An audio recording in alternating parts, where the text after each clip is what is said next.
ដោយសារតែភ្លើងប្រច័ណ្ឌបរិសម្នាក់នេះបានសម្លាប់ប្រពន្ធរបស់គាត់យ៉ាងសាហាវប្រៃផ្សាយជាទីបំផុតវីដេអូខាងលើនេះអាចនឹងមានផលរំខានសម្រាប់អ្នកទស្សនាមួយចំនួនបាទក្មេងក្រោម18ឆ្នាំមិនត្រូវបានណែនាំឲ្យស្ដាប់ទេអាចអូនឡងវីដេអូនេះចោលបាននារីនៅក្នុងវីដេអូនេះគឺមានឈ្មោះថា Alexandra នាងមានអាយុ32ឆ្នាំនិងជាម្ដាយគេបងប្អូនគាត់ជាជនជាតិមិចស្កូនៅយប់ថ្ងៃទី29ខែតុលាឆ្នាំ2018នៅក្នុងភូមិដាច់ស្រយាលមួយដែលមានឈ្មោះដូចខាងលើបងប្អូនខ្ញុំដាក់ឈ្មោះបាទកំឡុងពេលដែល Alexandra កំពុងតែគេនៅក្នុងផ្ទះបងប្អូនហើយនៅកំឡុងពេលហ្នឹងប្តីរបស់គាត់ដែលមានឈ្មោះថា Mario អាយុ42ឆ្នាំបានចូលមកក្នុងផ្ទះហ្នឹងជាមួយនឹងភ្លើងកំហឹងបងប្អូនដោយគាត់បានដឹងថាប្រពន្ធរបស់គាត់ហ្នឹងមានសហាយដោយកុហកគាត់ថាទៅលេងផ្ទះប្អូនស្រីប៉ុន្តែគាត់ដឹងថាប្រពន្ធរបស់គាត់មានសហាយបងប្អូនគាត់បានធ្វើការកាប់ទៅលើផ្ទៃមុខប្រពន្ធរបស់គាត់កាប់លឹងមើលឡើងស្គាល់ជាមនុស្សបងប្អូនខ្ញុំសង្ខេបវីដេអូគេសម្រាប់ពីបរទេសមកគឺគាត់ធ្វើការកាប់មុខប្រពន្ធរបស់គាត់កាប់ឡើងបាច់ពីមួយជំហានដល់មួយជំហានបងប្អូនបាទបន្ទាប់ពីកាប់មុខហើយគឺគាត់បានធ្វើការកាប់អាហារទៅលើដងខ្លួនទៀតគឺសាហាវប្រៃផ្សាយរោគចិត្តខ្លាំងមែនទែនអ្វីដែលកាន់តែគួរឲ្យខ្លោចចិត្តទៀតនោះគឺនាងព្យាយាមស្រែករកជំនួយបងប្អូនAlexandraគាត់ព្យាយាមស្រែករកជំនួយតាមក្នុងវីដេអូគេបញ្ចូលហ្នឹងគឺគាត់អាចនិយាយបានដោយសារឈាមពេលគាត់ហាន់គាត់កំពុងដេកដល់ពេលដែលគេកាប់គាត់គឺឈាមវាហូរចូលតាមពងកខ្ញុំស្ដាប់ឮសំឡេងតែអត់ឃើញវីដេអូគេអាចដាក់វីដេអូបានទេឮសំឡេង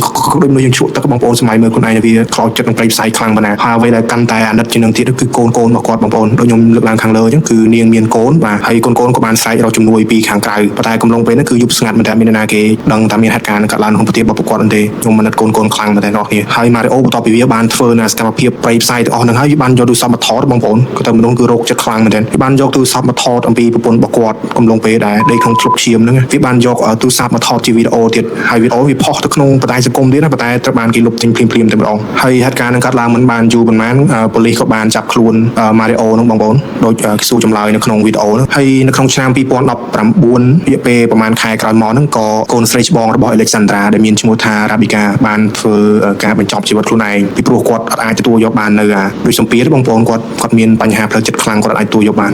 នជាចុងក្រោយនៃវីដេអូសូមបញ្ជាក់ទៅកាន់បងប្អូនទាំងអស់គ្នាវីដេអូ content របស់ខ្ញុំគឺជាការសង្ខេបទៅលើព្រឹត្តិការណ៍គិតកម្មប្រៃផ្សាយចម្លែកបាទដែលពុំសូវមានអ្នកផ្សេងគេលើកយកមកនិយាយទេហើយអ្វីដែលខ្ញុំចង់ស្នើសុំទៅកាន់អ្នកទាំងអស់គ្នាទាក់ទងនឹងការស្វែងរកវីដេអូហ្នឹងទី2បើសិនជាអ្នកទាំងអស់គ្នាមានវីដេអូហ្នឹងមាន link ហ្នឹងអាចធ្វើការចែកចាយនៅក្នុង comment នេះខ្ញុំគ្រាន់តែចង់មកបង្ហាញចង់មកសង្ខេបទៅដល់បងប្អូនទាំងអស់គ្នាដែលចង់ដឹងអំពីរឿងទាំងអស់ហ្នឹងអញ្ចឹងណាបើសិនជាអ្នកទាំងអស់គ្នានាំគ្នា comment ជា link comment ជា website ដែលមាននៅវីដេអូទាំងអស់ហ្នឹងអញ្ចឹងខ្ញុំគឺស្មើទៅនឹងអ្នកដែលចែកចាយនៅវីដេអូហង្សាអីទាំងអស់ហ្នឹងអញ្ចឹងខ្ញុំអត់ចង់បងប្អូនទាំងអស់គ្នា comment សួររក link comment ដាក់ link នៅក្នុងឲ្យគ្នាយើងចូលទៅមើលទេគឺអត់ចង់ទេអញ្ចឹងហើយបើសិនជា comment link comment អីទៅបាត់ comment ហ្នឹងកុំឆ្ងល់ខ្ញុំនិយាយលុបបរិសម្នាក់នេះគឺមានឈ្មោះថា Juan Luis អាយុ17ឆ្នាំជាជនជាតិមិចស៊ីកូបងប្អូនបរិសម្នាក់នេះត្រូវបានក្រុម Cartel សម្លាប់ដោយសារការនិយាយស្ដីមិនចេះគិតរបស់គាត់ហ្នឹងបាទ Juan Luis គឺជាអ្នកផលិតមាតិកាតាមបណ្ដាញសង្គមបាទដែល content របស់គាត់គឺធ្វើទាក់ទងទៅនឹងគ្រឿងស្រវឹងបាទលើគាត់ផឹកស្រាផឹកអីនៅក្នុងវីដេអូរបស់គាត់អញ្ចឹងណាបាទហើយគាត់ក៏ធ្លាប់ត្រូវបានប៉ូលីសចាប់ខ្លួនច្រើនលើកច្រើនសារមែនតើទាក់ទងទៅនឹងការផឹកគ្រឿងស្រវឹងរបស់គាត់ហ្នឹងផុសទៅលើបណ្ដាញសង្គមដោយសារគាត់អត់ទាន់គ្រប់អាយុបងប្អូនបាទនៅក្នុងថ្ងៃមួយគឺគាត់បានធ្វើការ live បន្តផ្ទាល់តែគាត់ live បងប្អូន live នៅលើបណ្ដាញសង្គមរបស់គាត់កំឡុងពេលហ្នឹងគឺគាត់ផឹកស្រវឹងមែនតើអួបនួមែនតើហើយឃើញនៅក្នុងវីដេអូដែលបង្ហាញគឺគាត់ដូចជាកាន់ស្រាផងឯងពេលហ្នឹងគាត់បាននិយាយពាក្យដែលគាត់មិនគួរនឹងនិយាយព្រោះពាក្យទាំងអស់នេះធ្វើឲ្យគាត់បាត់បង់អាយុជីវិតគាត់បានធ្វើការនិយាយលក់លើទៅកាន់ក្រុម Cartel ក្រុម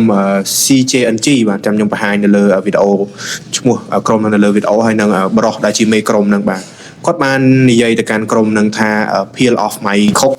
និយាយភាសាខ្មែរថាបើខ្លាំងកាត់ក្រោកគាត់តែកណាពាក្យហ្នឹងបងប្អូនបាទហើយ Elman Chon គឺជាបរិសមេក្រុមដែលខនលវិញហ្នឹងគាត់និយាយឌឺដងទៅបងប្អូនហើយប្រហែលជារយៈពេលប្រហែលសប្តាហ៍កន្លងមកក៏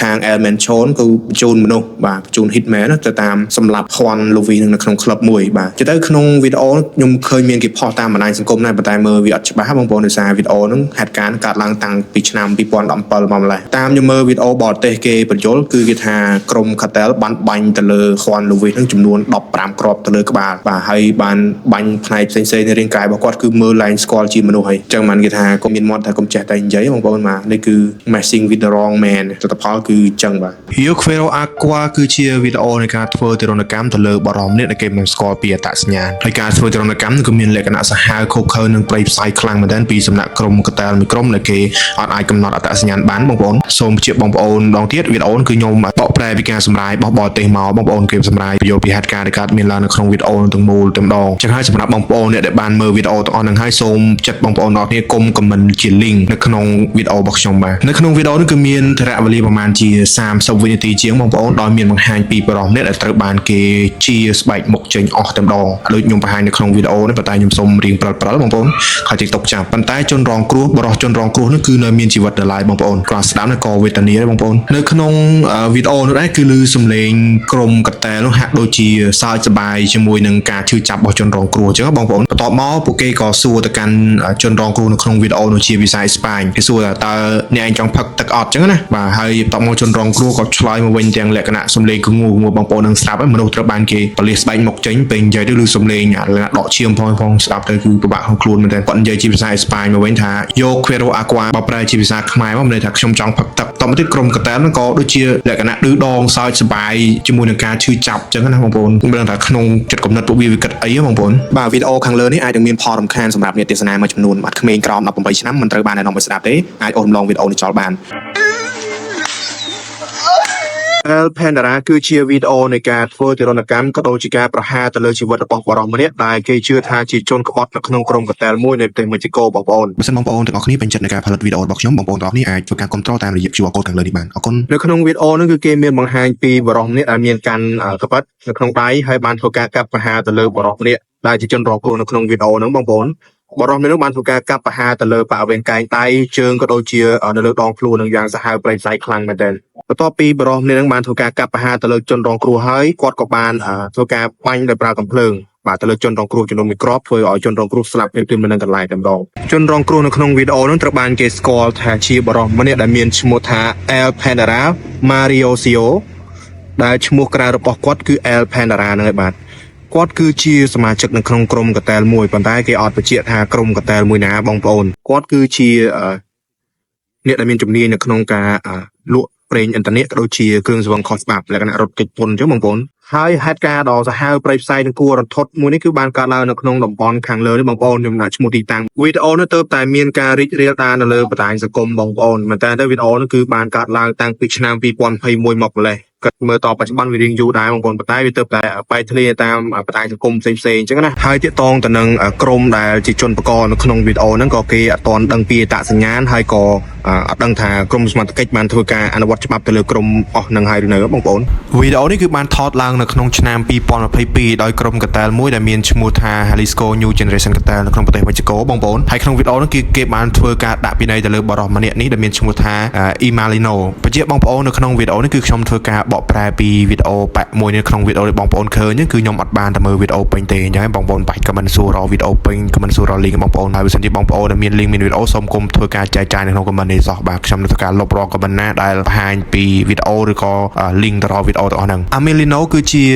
បរិសមេគ្រួសារបងប្អូនគាត់មានប្រពន្ធក៏ដូចជាកូនស្រីម្នាក់ដោយសារតែអាជីវកម្មរបស់គាត់ជួបនៅបញ្ហាហិរញ្ញវត្ថុរកស៊ីខាតទេបងប្អូនហើយនៅក្នុងវីដេអូនេះគឺគេបានបញ្ជាក់ថាគាត់រកស៊ីឬក៏ប្រកបនៅអាជីវកម្មអីទេបងប្អូនហើយគាត់ក៏បានទៅរកខ្ចីលុយចងការប្រាក់ពីប្រជាជនដែលរស់នៅក្នុងតំបន់របស់គាត់ដែលគាត់រស់នៅហ្នឹងណាប៉ុន្តែដោយសារគេដឹងថាអាជីវកម្មរបស់គាត់ហ្នឹងគឺខ្សែធនរកស៊ីខាតចឹងហើយគឺអត់មាននរណាគេម្នាក់ហ៊ានឲ្យលុយគាត់ខ្ចីទេបងប្អូនដោយសារតែគ្មានជំរើសគាត់ក៏បានទៅធ្វើការចងការប្រាក់ពីក្រុមកតែលបងប្អូនទោះបីគាត់ដឹងថាមានហានិភ័យខ្ពស់យ៉ាងណាក៏ដោយបាទបន្ទាប់ពីទទួលបានប្រាក់ហើយគាត់ក៏បានបើកដំណើរការអាជីវកម្មរបស់គាត់ឡើងវិញក្នុងពេលដំបូងគឺគាត់បានធ្វើការបង់ការប្រាក់ឲ្យក្រុមកតែលជាធម្មតាបងប្អូនលុះក្រោយមកទៀតអាជីវកម្មរបស់គាត់ក៏រកលុយលែងបានហើយក៏គ្មានលុយសម្រាប់បង់ការប្រាក់ឲ្យក្រុមនឹងទៀតបងប្អូនហើយនៅពេលនោះដែរក្រុមកតែលម្នាក់ក៏បានមកដល់ផ្ទះរបស់គាត់ដោយសារតែគាត់ខានបង់ប្រាក់ឲ្យគេចឹងបងប្អូនហើយបើយើងនិយាយពីចំនួនប្រាក់ដែលគាត់ជាពាក្យក្រុមហ្នឹងគឺមានចំនួន $3,000 បើសិនជាយើងគិតជាលុយពេសូមេxicoវិញគឺស្មើទៅនឹង 65,000 ពេសូដោយសារនៅខាងមេxicoគេចាយលុយរូបិយប័ណ្ណគេគឺពេសូបងប្អូនពេលនោះក្រុមគ្រួសាររបស់គាត់ពុំមានប្រាក់បង់ការប្រាក់ឲ្យទៅខាងក្រុមនឹងទៀតទេបងប្អូនចឹងហើយក្រុមកតែលគាត់បានធ្វើការគំរាមកំហែងគាត់បើសិនជាគាត់នៅតែមិនបង់ការប្រាក់ឲ្យគាត់នឹងមានបញ្ហាអញ្ចឹងណាបាទហើយពួកគេក៏ចាក់ចេញទៅរយៈពេលប្រហែលជា2 ទៅ 3ថ្ងៃក្រោយមកក្រុមកតែលក៏សម្រុកចូលក្នុងផ្ទះរបស់គាត់ហើយក៏បានចាប់ខ្លួនគាត់យកទៅកន្លែងមួយពេលដែលគាត់ដឹងខ្លួនឡើងគឺដោយបងប្អូនបានឃើញនៅក្នុងវីដេអូហ្នឹងបាទហើយនៅក្នុងវីដេអូហ្នឹងក៏គេបាននិយាយដែរថានេះគឺជាលទ្ធផលសម្រាប់អ្នកដែលជាពាក្យលុយគេឲ្យមិនសងលទ្ធផលចុងក្រោយគឺដូច Amalino នេះអញ្ចឹងបាទដោយសារតែការធ្វើនៅសញ្ញាដៃឬក៏ hand sign ផ្ដេសផ្ដាសបងប្អូន TikToker មួយក្រុមនេះគឺត្រូវបានគេសម្លាប់និងធ្វើការកាត់ដៃចោលតែម្ដងក្នុងវីដេអូនេះដែរគឺគេនិយាយជាភា សាបារាំងបងប្អូនខ្ញុំសូមធ្វើការបកប្រែនៅក្នុងវីដេអូហ្នឹងដើម្បីបងប្អូនទាំងអស់គ្នាងាយស្រួលស្ដាប់វីដេអូនេះគឺគេបាននិយាយអំពី TikToker មួយក្រុមដែលរស់នៅក្នុងរដ្ឋ Sinaloa នៃប្រទេសមេស៊ីកូបងប្អូនបាទពួកគេបានធ្វើសញ្ញាដៃដូចក្នុងវីដេអូហ្នឹងអញ្ចឹងហើយពួកគេអត់ដឹងទេថាសញ្ញាដៃទាំងអស់ហ្នឹងមានអត្ថន័យបែបម៉េចនោះគឺជា hand sign ឬក៏សញ្ញាដៃរបស់ក្រុម CJNG ដែលជាក្រុមសត្រូវស៊ីសាច់ហុតឈាមរបស់ក្រុម Sinaloa តែម្ដងបងប្អូនក្រុមពីរហ្នឹងគឺអត់ត្រូវគ្នាទេបាទមិនយូរប៉ុន្មានវីដេអូហ្នឹងក៏បាន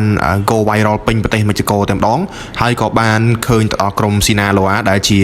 បងធំនៅក្នុងរដ្ឋដែលក្រុម TikToker នឹងរស់នៅបងប្អូនទោះបីជាក្នុងវីដេអូហ្នឹងពួកគេបានធ្វើការដាក់ filter ដូចបងប្អូនទាំងអស់គ្នាឃើញ filter ដាក់ filter ដូចគេលាបម៉ាស់ពណ៌ខ្មៅហ្នឹងបាទត្រឹមតែរយៈពេល2សប្តាហ៍បងប្អូនក្រុម Cartel Sinaloa ក៏បានធ្វើការរកពួកគេឃើញហើយក៏ធ្វើការសម្លាប់ពួកគេចោលហើយកាត់ដៃតែម្ដងសាកសពរបស់ពួកគេត្រូវបានគេប្រទះឃើញនៅតាមបណ្ដោយផ្លូវ